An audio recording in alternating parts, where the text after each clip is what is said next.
ஒரு அழகான தோட்டத்தில் ஒரு பெரிய வேப்ப மரம் இருந்தது. அந்த மரத்தில் துளிர் என்று ஒரு குட்டி இலை இருந்தது. துளிர் பார்ப்பதற்கு நல்ல பச்சை நிறத்தில் பளபளப்பாக இருக்கும். ஒரு நாள் காலை அந்த பெரிய மரத்திற்கு மிகவும் பசி எடுத்தது. எனக்கு யாராவது உணவு தாங்களே என்று மரம் கேட்டது. உடனே துளிர், கவலைப்படாதே மரமே, நான் உனக்கு சுவையான உணவு சமைத்து தருகிறேன். என் உடம்பில் பச்சையம் குளோரோபில் என்னும் மந்திர சக்தி இருக்கிறது. அதை வைத்து நான் சமைப்பேன் என்றது. துளிர் தனது சமையலை தொடங்கியது. தண்ணீர், வாட்டர். முதலில் துளிர் கீழே பார்த்தது. பூமியின் அடியில் இருந்த வேர்கள், ரூட்ஸ், மண்ணிலிருந்து தண்ணீரை உறிஞ்சி மரத்தின் தண்டு வழியாக துளிருக்கு அனுப்பின. Carbon di oxide, carbon di oxide.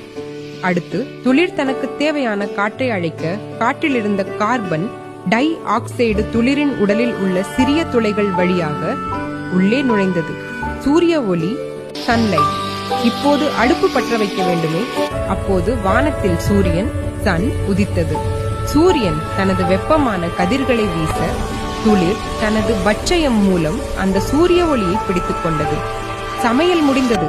சூரிய ஒளியின் உதவியால் தண்ணீரையும் காற்றையும் சேர்த்து துளிர் சமைத்தது.